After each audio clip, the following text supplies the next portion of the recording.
لوگ کہتے ہیں نا ترقی چاہیے، کامیابی چاہیے، برائٹ فیوچر چاہیے. خدا کی قسم جس کے ماں باپ اس سے راضی ہیں نا، جس کے ساتھ ماں باپ کی دعائیں ہیں، اس کو پھر ترقی سے کوئی نہیں روک سکتا. اس کے بیڑے پار ہی ہونے ہیں. اور ساری دنیا واہ واہ کر رہی، ماں باپ پریشان ہے، وہ برباد ہی ہونا ہے. ماں باپ کو تنگ نہ کرو، بالخصوص ماں کی قدر کرو. ماں کا کوئی نیبل بدل نہیں ہے. اور یہ دعا دے دے تو بندہ کدھر پہنچ جاتا ہے. اچھا پھر آج کل ایک اور ٹرینڈ چلا ہے، کسی بھی طرح کا زندگی میں مقام بڑھ گیا نا، مشہور ہو گیا، اب وہ ماں باپ پر بھی روب جما رہا ہوتا ہے. پتہ نہیں میں کتنا بڑا آدمی ہو گیا ہوں، اب میں آپ کی خدمت کہاں سے کروں گا بھائی، ٹائم ہی کہاں ہے میرے پاس. ان کو کبھی یہ روب مت جمانا. ارے آج اگر کچھ بن بھی گئے ہو نا، یہ انہی کی دعائیں تھیں، اور ان کو کہہ رہے ہو بڑا آدمی ہو گیا. حضرت موسیٰ کلیم اللہ علی نبینا علیہ الصلوۃ والسلام، کتنا بڑا مرتبہ ہے. اور آپ نے ایک بار اللہ کریم کی بارگاہ میں عرض کیا، مولا مجھے جنت میں اپنا پڑوسی دیکھنا ہے. ارشاد کیا ہوا کہ اے موسیٰ، جنت میں تیرا جو پڑوسی ہے وہ ایک فلاں علاقے کا کسائی ہے. آپ حیران ہو گئے، آپ نے کہا مولا مجھے ملنا ہے. ایڈریس بتایا گیا، آپ چلے گئے وہاں پر. ایک نوجوان نے دروازہ کھولا، آپ اندر گئے. گھر میں گئے تو دو بوڑھے ماں باپ، بوڑھی شخصیات تھی. انہوں نے حضرت موسیٰ کو دیکھا، آپ کی رسالت کی گواہی دی، اور دونوں دنیا سے چلے گئے. وہ نوجوان کسی کام سے گیا، جب واپس آیا اپنے دونوں والدین کو دیکھا کہ دونوں کا انتقال ہو گیا ہے. تو کہا ہو نہ ہو آپ حضرت موسیٰ علیہ الصلوۃ والسلام. حضرت موسیٰ نے کہا میں نے تو نہیں بتایا کہ میں کون ہوں، تمہیں کیسے پتا چلا؟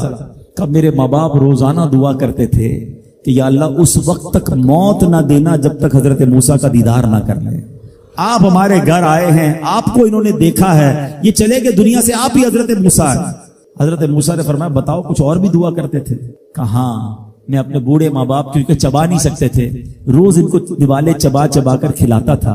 اور جب بھی کھانا کھلاتا تھا نا، میری ماں دعا کرتی تھی یا اللہ میرے بیٹے کو جنت میں موسیٰ کا پڑوسی بنا دینا. حضرت موسیٰ کہتے بیٹا تیری ماں کی دعا قبول ہو گئی ہے، تو ہی جنت میں میرا پڑوسی ہے. یہ ہے ماں کی دعا، اور یہ وہ دعا ہے جو بن مانگے مل رہی ہے، جو ماں کے دل سے نکل رہی ہے. آؤ میں بتاؤں کچھ بڑے آدمی، واقعی جس کو کہتے ہیں بڑا آدمی کون ہوتا ہے. امام اعظم ابو حنیفہ رضی اللہ تعالیٰ سے بڑا تو کوئی نہیں نا، کتنے بڑے وقت کے امام ہیں. مگر آپ کی والدہ ایک مسجد کے امام صاحب سے انسپائر تھی، مقرر تھے، وہ اچھے بیان کرتے تھے. آپ کو وہ کہتی کہ جاؤ وہ امام صاحب سے مسئلہ پوچھ کے آؤ. خود مفتی اعظم ہیں، امام ہیں کروڑوں حنفیوں کے. ماں کو یہ نہیں کہا کہ ماں پتہ نہیں میں کتنا بڑا مفتی ہوں، تم مجھے مسجد کے امام کے پاس بھیج رہی ہو. آج تو یہ ڈائریکٹ جواب دے دیتے ہیں نا، مجھے پتہ نہیں میں کون ہوں، مجھ سے بحث کر رہی ہو، اتنی کتابیں پڑھی ماں، تم نے تو پڑھا ہی کچھ نہیں. ابو جان آپ کو دنیا کا کیا پتا، مجھے پتا ہے. سنو امام اعظم، یہ ایسے نہیں بنتے بڑے لوگ. ماں کو کہتے ٹھیک ہے ماں، مسجد کے امام کے پاس جاتے، اس مقرر کے پاس جاتے. وہ کہتا حضور آپ مجھ سے مسئلہ پوچھنے آئے، آپ دنیا کو مسئلے بتاتے ہیں. کہ کیا کروں، ماں نے بھیجا ہے. کہ حضور جو آپ بتا رہے ہیں مجھے آپ ہی مسئلے کا جواب بتا دیں، وہی میری طرف سے ماں کو بھی بتا دیں. ایک بار ماں نے کہا کہ میں خود جا کر پوچھوں گی، پھر بھی امام اعظم نے منع نہیں کیا. اچھا کئی میل کا سفر تھا. امام ابو یوسف کہتے ہیں ہم نے خود دیکھا کوفہ کی گلیوں میں کہ امام اعظم اس خچر یا اس سواری کے لگام تھامے ہوئے ہیں، ماں اس پر سوار ہے اور وہ بازار میں اسے لے کے جا رہے ہیں. ماں کو یہ نہیں کہا کہ ماں تم مجھے تکلیف دے رہی ہو، وہ میرا شاگردوں کا بھی شاگرد ہے، اس کو کیا پتا جو مجھے پتا ہے. اللہ اکبر. ماں جاتی ہیں، مسئلہ پوچھتی ہیں، واپس آتی ہیں. امام اعظم ماں کو کچھ نہیں کہتے. یہ ہوتا ہے ماں کی فرما برداری. آج دیکھو دنیا ان کے گن گا رہی ہے. سیدنا بایزید بستامی رضی اللہ تعالیٰ عنہ کتنا بڑا نام ہے، اولیاء کے سردار ہیں. دیکھو ماں کی خدمت کیسی کرتے تھے. آپ کی والدہ نے سردیوں کی رات تھی، سخت سردی کی رات، آپ سے پانی مانگا. حضرت بایزید بستامی ماں کے پاس پیالہ لے کر گئے تو ماں سو گئی تھی. ماں کے سرہانے پیالہ لے کر کھڑے رہے، رات بھر کھڑے رہے سخت سردی میں. پانی تھوڑا سا آپ کی انگلیوں پر گرا تو وہ پانی برف بن چکا تھا. ماں کی آنکھ کھلی، دیکھا بایزید بستامی بستر کے کنارے کھڑے ہیں. کہ بیٹا کیوں کھڑے ہو؟ کہ ماں آپ نے رات پانی مانگا تھا نا، اس لیے کھڑا رہا کہ نہ جانے کب آنکھ کھل جائے. اب جب پانی دینے کے لیے پیالہ الگ کیا نا تو وہ برف چمڑی سے چپک چکی تھی، تو جب وہ برف الگ ہوئی نا ہاتھ سے خون نکلنے لگا. حضرت بایزید بستامی رحمت اللہ تعالی کی ماں نے جب یہ دیکھا نا کہ بیٹا ساری رات کھڑا رہا اور اب اس کا ہاتھ بھی لہو لہان ہو گیا. حضرت بایزید بستامی کی ماں نے پتہ اس رات کیا دعا دی؟ کہتی یا اللہ میں اس سے راضی ہوں، تو بھی اس سے راضی ہو جا. دیکھو کیا مقام ملا، اولیاء کرام کے سردار بن گئے. یہ وہ دعائیں ہیں جو دل سے نکلتی ہیں. ماں باپ کی خدمت ایسی کرو. اب کہو نا کہ دل سے دعا نکلے. جب وہ دعا نکلے گی نا پھر وہ کام بننے آپ سوچ نہیں سکتے. کیا خوبصورت دین ہے ہمارا. ہم نے اپنے بچے کو دین کی طرف نہیں لگایا. اگر ہم بچے کو دین کی طرف لگا دیتے دین اس کو ہماری خدمت کی طرف لگا دیتا. ہم بچے کو قرآن و حدیث سکھاتے, قرآن و حدیث اس کو ہماری خدمت سکھا دیتے. ہم آج یہ جو تکلیف اٹھا رہے ہیں اس کی ایک وجہ یہ بھی ہے کہ بچہ ہم نے دین سے دور کر دیا.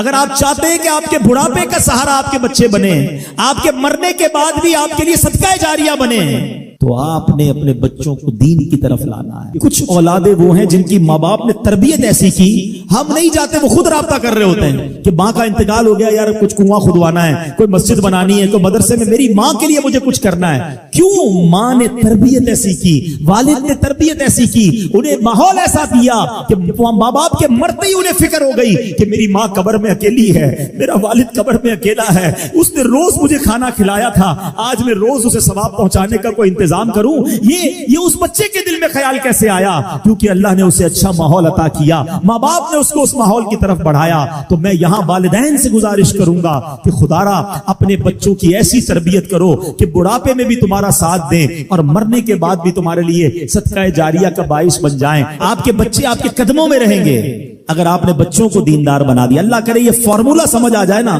ہم سمجھتے بچہ میری بات مانے, میری کیوں نہیں مانتا. ارے پہلے سے اللہ رسول کی بات منانے والا بنا دو, یہ تمہاری بھی ماننے والا بن جائے گا. کیونکہ جب یہ جائے گا نا دین کی طرف, اسے قرآن ماں باپ کی طرف بھیجے گا, اسے حدیث ماں باپ کی طرف بھیجے گی, اسے علماء کرام ماں باپ کی طرف بھیجیں گے. ہم اس راستے پر بھیج دیں جہاں سے یہ بچہ مجھے واپس مل جائے. سورہ فاتحہ 100 مرتبہ پڑھ کر جو دعا مانگی جائے وہ قبول ہوتی ہے. سورہ بقرہ کی تلاوت سے شیطان گھر سے بھاگ جاتا ہے. آیت الکرسی پڑھنے سے محتاجی دور ہوتی ہے. سورہ کہف کو ہمیشہ پڑھنے والا دجال کے فتنوں سے محفوظ رہے گا. والدین کی قبر پر ہر جمعہ سورہ یاسین کی تلاوت کرنے سے اس کی حروف کی تعداد کے برابر ان کے گناہ بخش دیے جاتے ہیں. سورہ الدخان پڑھنے سے مشکل دور ہوتی ہے. جو قریب المرگ ہو اس پر سورہ جاسیہ کا دم کرنے سے خاتمہ بالخیر ہوتا ہے. سورہ حجرات کا پڑھنا اور دم کر کے پینا گھر میں خیر و برکت کے لیے مفید ہے. سورہ قاف پڑھنے سے جو باغ ہوتے ہیں ان کے پھلوں میں کثرت ہوتی ہے. سبحان اللہ. سورہ رحمان 11 بار پڑھنے سے تمام مقاصد پورے ہوتے ہیں. سورہ واقعہ جو شخص روزانہ پڑھے گا اسے کبھی فاقہ نہ ہوگا. سورہ ملک کو ہر رات پڑھنے والا عذاب قبر سے محفوظ رہے گا. سورہ مزمل کو 11 بار پڑھنے سے ہر مشکل آسان ہو جاتی ہے. سورہ مدثر کو پڑھ کر حفظ قرآن کی دعا مانگنے سے قرآن کریم کا یاد کرنا آسان ہو جاتا ہے. جو بچے حفظ کر رہے ہیں ان کے لیے زبردست وظیفہ ہے. سورہ النازعات پڑھنے سے جان کنی کی تکلیف نہیں ہوگی. سورہ دحا پڑھنے سے بھاگا ہوا آدمی واپس آ جائے گا. سورہ علم نشرح کو جس مال پر پڑھ دیا جائے اس میں خوب برکت ہوتی ہے. سورہ تین والزیتون جو ہے 3 مرتبہ پڑھنے سے اخلاق و کردار بہتر ہوتے ہیں. سورہ علق میں جوڑوں کے درد کا علاج ہے. سورہ قدر جو صبح و شام پڑھے اللہ عز و جل اس کی عزت بڑھا دے گا. سورہ بینہ برس اور یرکان کا علاج ہے. جس آدمی یا جانور کو نظر لگی ہو اس پر سورہ عادیات کا دم مفید ہے. سورہ قارعہ پڑھنے سے بلاؤں سے حفاظت رہتی ہے. سورہ تکاثر کو 300 بار پڑھنے سے جلد قرض ادا ہو جاتا ہے. کئی لوگ کہتے ہیں جناب قرض بہت ہے, چلے قرآن کا وظیفہ لے لیں الہاکم التکاثر. یہ جو سورت ہے 300 بار پڑھنے سے بہت جلد قرض اتر جاتا ہے. سورہ عصر پڑھنے سے غم دور ہو جاتا ہے. سورہ ہمزہ اور سورہ فیل دشمن کے شر سے حفاظت کے لیے اور سورہ قریش جان کی حفاظت کے لیے بڑی مجرب ہے, بڑا کمال کا وظیفہ ہے. سورہ ماعون بڑی مشکل کے وقت میں پڑھنا بہت مفید ہے. سورہ کوثر کی تلاوت سے بے اولاد صاحب اولاد ہو جاتا ہے. کئی بے اولاد بھی وظائف مانگ رہے ہوتے ہیں. سورہ کافرون 1/4 قرآن کے برابر ہے. سورہ زلزال نصف قرآن کے برابر ہے. سورہ اخلاص 1/3 قرآن کے برابر ہے. اور سورہ فلق اور سورہ ناس سے جن اور شیطان اور حاسدوں کے شر سے حفاظت رہتی ہے. پھر کیوں نہ ہم قرآن سے دوستی کر لیں, کیوں نہ قرآن کو اپنا ورد بنا لیں. اللہ چاہتا ہے کہ یہ بندہ اس رینک تک پہنچ جائے. اللہ اس پر آزمائش بھیجتا ہے تاکہ میرا بندہ صبر کر لے تو اس کو وہ مرتبہ عطا ہو جائے. ہائے ہائے, یعنی آزمائش مجھ پر میرے رینک بلند کرنے, میرے درجے بلند کرنے آئی, اور ہائے میری بے صبری کہ میں نے وہ سب ثواب ضائع کر دی. نہ کریں میرے پیارے اسلامی بھائی, مشکلیں آتی ہیں. اچھا پھر پتہ ہے پرابلم کیا ہے ہمارا؟ ایک اور بڑا ایشو ہے, ہم کسی کو مسکراتا دیکھتے ہیں, کسی کو اچھے کپڑے دیکھ لیتے ہیں, کسی کی بڑی گاڑیاں دیکھ لیتے ہیں, کسی کا بڑا گھر دیکھ لیتے ہیں, ہمیں لگتا ہے یار یہ کتنا مزے میں, یار میں یہ اکیلا پریشان ہوں. یہ آپ کی بھول ہے. ایک بات یاد رکھیے گا, زندگی کی گاڑی مسائل کے پہیوں پر ہی چلتی ہے. امیر کے مسئلے اور ہیں, غریب کے مسئلے اور ہیں. شہرت جس کو ملی ہے نا اس کے پرابلمز اور ہیں. جو غیر معروف ہے اس کی پرابلم اور ہے. زمانے میں ہر کسی کو کچھ نہ کچھ ایشو ضرور ہے. یہ نہ سمجھے کہ یار یہ اتنا مسکرا رہا ہے, کیا پتہ اس مسکراہٹ کے پیچھے کتنے دکھ چھپائے بیٹھا ہے. آپ یقین کریں, بلیو کریں, ایسا نہیں ہے کہ سب لوگ 100% خوشحال ہیں. پرابلم سب کے ساتھ ہوتے ہیں. میں کیا کیا بتاؤں آپ کو, ہمارے پاس تو لوگ دعائیں کروانے آتے ہیں نا, ایسی پرابلم بتاتے ہیں کہ پیروں سے زمین نکل جاتی ہے. بعض اوقات ہم اتنے بڑے گھر میں جاتے ہیں, اس کی گاڑیاں کروڑوں روپے کی کھڑی ہیں, ان سے ملاقات ہوئی, وہ کہتے ہیں حضرت آپ سے الگ سے دعا کروانی ہے. جب وہ بیچارہ اپنا مسئلہ بتاتا ہے نا, ہمیں لگتا ہے یار ہمارا تو غم ہی کچھ نہیں ہے. کتنی بڑی آزمائش سے گزر رہا ہے, کتنی بڑی پرابلم سے گزر رہا ہے. میں آج کی آپ کو مثال دیتا ہوں. ایک ہمارے بہت اچھے بھائی تھے, آج سے کچھ عرصہ پہلے انہوں نے ہمیں ایک ماشاءاللہ پراپرٹی دعوت اسلامی کے لیے بچیوں کے مدرسے کے لیے دی, اور اس کے چند دنوں بعد ان کا وصال ہو گیا. ان کو بیچاروں کو کینسر تھا. میں ان کے گھر پہ دعا کرنے گیا. ان کے بیٹے نے مجھ سے جب گلے لگا نا تو بیٹا رونے لگا. اچھا میں سمجھا کہ بیچارہ اپنے والد کو یاد کر کے رو رہا ہے, ظاہر ہے 16 دن پہلے انتقال ہوا. اندر گئے, دعا کی, اس کے بعد میرے کان میں کہتا ہے کہ عبدالعزیز بھائی اس وقت میری زوجہ ہاسپٹل میں ہے. میں نے کہا کیا ہو گیا؟ کہ میری وائف کو بلڈ کینسر ہو گیا ہے. والد کا کینسر میں انتقال ہوا ہے. اللہ نے بڑا نوازا ہے ان کو, جیولرز ہیں. لیکن میں یقین کریں, میں آپ کو سچ بتا رہا ہوں, میں گاڑی میں بیٹھ کے میں بھی رونے لگا, کیونکہ وہ بندہ جب مجھے چھوڑنے آیا نا پھر میرے گلے لگ کے رو رہا تھا. میں سوچنے لگا یار کتنا دکھ ہے لوگوں کو, اللہ نے کتنی بڑی ہم پر مہربانیاں کی ہیں. اگر مجھے کوئی بڑی بیماری نہیں ہے, میرے بچے میرے ساتھ ہیں, میری فیملی میرے ساتھ ہے, نہیں چاہیے یار دنیا کے سارے اللہ تللے نہ ملے اتنی ساری لگژریز, صحت سے بڑھ کے کچھ نہیں ہے, مگر ہمیں اس کی قدر ہی نہیں ہے, ہمیں اس کی کوئی اہمیت کا اندازہ ہی نہیں. پوچھو ان سے, کروڑوں روپے ہیں مگر علاج نہیں ہو پا رہا, ڈاکٹر بعض اوقات مایوس کر دیتے ہیں. کتنا تکلیف میں ہیں لوگ, اور ہم ہیں کہ چھوٹی چھوٹی باتوں پر بے صبری. صبر تو کریں, اللہ کی رضا پر راضی تو رہیں. میں نے آپ کو خاندان نبوت کا واقعہ سنایا, ارے کھانے کو کچھ نہیں ہے. کاش یہ بات ہمیں سمجھ آ جائے اور ہم ہر حال میں اللہ کا شکر ادا کرنے والے بن جائیں. اور ایک اور میں آپ کو بات بتاؤں, ہم جو دنیا والوں کو بتاتے ہیں نا, ہوتا کچھ نہیں ہے اس سے. مت بتایا کرو دنیا والوں کو, صحیح بتاتا ہوں, مت بتایا کرو, اپنے غم مت بتایا کرو, ثواب بھی چلا جاتا ہے. اور بعض اوقات یہ دنیا والے نا ہمارا مذاق بھی اڑاتے ہیں. ہم جب کسی کو اپنا پرابلم بتاتے ہیں نا, ہمارے سامنے تو بڑے اچھے بنتے ہیں کہ اچھا ٹھیک ہے میں کرتا ہوں کچھ, بعد میں جا کے دنیا میں باتیں کرتے ہیں, آیا تھا میرے پاس, اس کا یہ مسئلہ ہے, ہاں باتیں بڑی کرتا ہے, بڑی پرابلم میں ہے. کیوں بتاؤں میں دنیا والوں کو؟ نعت کا شعر ہے نا, کسی کا احسان کیوں اٹھائیں, کسی کو حالات کیوں بتائیں, کیوں بتاؤں میں دنیا والوں کو مجھے کیا غم ہے نا. میرے آقا سلامت رہے ہیں, اللہ کے حبیب علیہ الصلوۃ والسلام ہیں, اور رب عز و جل کی بارگاہ ہے, میں ادھر عرض کروں نا. کسی کا احسان کیوں اٹھائیں, کسی کو حالات کیوں بتائیں, آقا تم ہی سے مانگیں گے تم ہی دو گے, تمہارے در سے ہی لو لگی ہے. ہاں اللہ رسول کی بارگاہ میں عرض کیا, ادھر آنسو بہاؤ, نہ بتاؤ دنیا والوں کو. ایک اور کمال کا شعر ہے کہ دنیا والے تو درد دیتے, دنیا والے تو درد دیتے ہیں, زخمی دل کی دوا مدینہ ہے. تو جب دنیا والوں نے کوئی ہمارا بھلا کرنا بھی نہیں, نہ ان کے ہاتھ میں ہے, شفا دینے والی ذات میرے رب کی, برکت دینے والی ذات میرے رب کی, تو اللہ سے ہی باتیں کرو نا. تو آج سے یہ ذہن بنا لے میرے پیارے اسلامی بھائی, مشکل آنی ہے تو صبر کے ساتھ وہ وقت گزارنا ہے, اللہ کی رضا پر راضی رہنا ہے. وہ بڑا کریم ہے, وہ اپنے غیب کے خزانوں سے آپ کو عطا فرمائے. توجہ بیان کی طرف رکھیے گا. اور اب آتے ہیں اس پورے واقعے سے ایک اور خوبصورت بات جو ہمیں سیکھنے کو ملی, اور وہ بات کیا ہے کہ نبی پاک کے خاندان کی سخاوت کیسی تھی. مولا علی شیر خدا کے پاس صرف 6 درہم تھے, آپ نے وہ سب کے سب دے دیے. مگر آج حال یہ ہے کہ لوگ اپنی زکوٰۃ ادا نہیں کرتے. آج زکوٰۃ لوگوں کو بھاری پڑنے لگ گئی ہے. جب کیلکولیٹ کرتے ہیں کہ جناب کروڑوں روپے زکوٰۃ, تو اس کے بعد ان کو بھاری لگتی ہے. نہ کریں ایسا, یہ زکوٰۃ مال کا میل ہے, اور اگر یہ مال کا میل آپ کے مال سے جدا نہ ہوا تو یہ آپ کے مال کو بھی میلا کر دے گا. ایک بات یاد رکھیے گا, سرکار دو عالم صلی اللہ تعالی علیہ وسلم کا یہ فرمان ہے, اپنی زکوٰۃ ادا کر کے اپنے مال کو مضبوط قلعوں میں قید کر لو. اگر میں اور آپ چاہتے ہیں نا کہ میری آپ کی پراپرٹی سیکیور رہے, ہمارے مال و اسباب سیکیور رہے, تو حدیث پاک میں تو فارمولہ موجود ہے کہ اپنے مال کو زکوٰۃ دے کر مضبوط قلعوں میں قید کر لو. لیکن یہاں زکوٰۃ دینے کے لیے تیار نہیں لوگ, لمسم نکال دیتے ہیں, کیلکولیٹ نہیں کرتے. یاد رکھیے یہ مال ہی عذاب بن جائے گا اگر آپ زکوٰۃ پوری ادا نہیں کرتے. اگر ہمارے پاکستان میں سارے سرمایہ دار کچھ نہ کریں, اپنی زکوٰۃ پوری ادا کر دیں, سارے زمیندار اپنی زکوٰۃ پوری ادا کر دیں, آپ اپنی آنکھوں سے دیکھیں گے کہ غربت کتنی جلدی ختم ہوتی چلی جا رہی ہے. میں نے ایک بار کیلکولیشن کی, ذرا سنیے گا. پاکستان زرعی ملک ہے, ٹھیک ہے, اور اس کی زراعت کی جو کیلکولیشن ہے وہ انٹرنیٹ پر موجود ہے. You can search your self. آپ چیک کر لیں کہ 2023 میں پاکستان کی ٹاپ 20 کراپس کون سی ہوئی ہیں. آپ انٹرنیٹ پر خود ڈھونڈ لیں, آپ کے سامنے اس کراپ کی کیلکولیشن بھی آ جائے گی کہ اتنے ملین ٹن, اتنے جناب کروڑ